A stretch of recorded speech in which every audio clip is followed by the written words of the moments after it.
Hi, my name is Emily Messick, and I'm introducing The Anorexic Brain by Meghan Rosen. What if an eating disorder is not decided by the person, but by the person's brain? In the article, the author examined the brain of an anorexic patient rather than the person themselves, and they find very interesting information. A person with an eating disorder ends up having an altered brain function. There are 4 different parts of the brain that are altered. If you look in the reference article, there are on picture 2, you will see the different parts of the brain that are altered. The person has more willpower and self-control. The self-control ends up overworking. It will work like a phone number that you keep trying to remember. The body is like that in trying to remember when to eat and what to eat for an anorexic brain. Sweets end up causing anxiety. During a test, she figured out that sweets that normal people find desirable, they don't think it's desirable. The dopamine that comes from the desire ends up overwhelming their system, and it ends up causing an anxiety attack rather than a desirable feeling.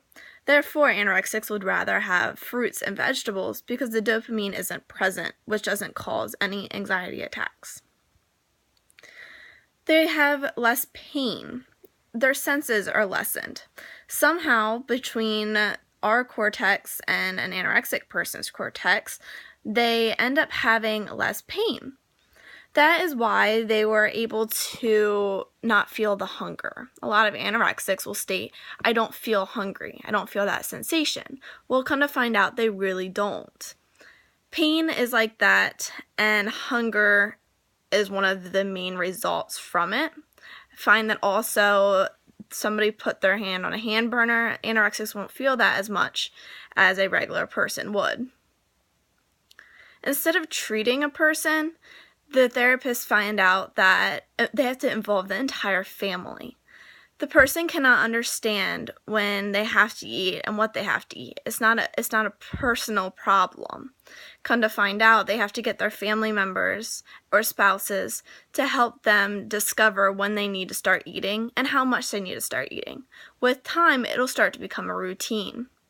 To finish off that, I would also get you to look at picture 4 on that reference article. It will show you the test studies of the brain actual function and how it's not their fault. It will compare an anxiety person, a healthy person, and also an obese person. Personally, I fully agree with that conclusion.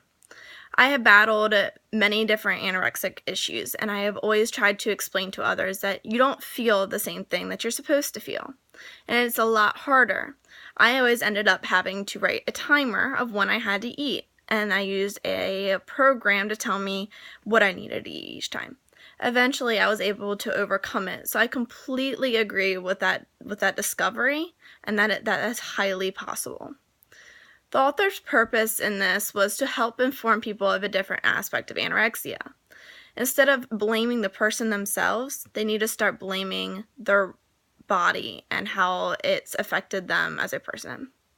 One interesting use of language that I found was humility. Instead of the doctors trying to argue their point, they started to realize that maybe they weren't right. And that has helped them discover many new aspects of the anorexic brain. The worldview that the author used is from a doctor's worldview. They looked at from a doctor's standpoint and used medical terminology to help research through their course. I have always looked at it from a victim's worldview, though. Since I have fought anorexia when I was younger, I also understand what the victim was feeling and how they felt affected by it. I would change this text just a tad bit because it has too much terminology, and with all the medical terminology, the reader won't fully understand it. Even though she tried to explain it better, it still wasn't down to the level of trying to be able to understand it from a non-medical person. Instead of examining anorexia as a personal struggle, people need to start analyzing it as a mental disorder. Many tests show that the anorexic brain differs greatly from a regular brain. From sensory differences to an overly powerful willpower, the anorexic brain is far from simple. It has emotional problems, yes, but it is mainly a brain issue. Throughout years of therapy with family members and large amounts of retraining the anorexic brain, an anorexic person may have a very successful life of becoming normal again.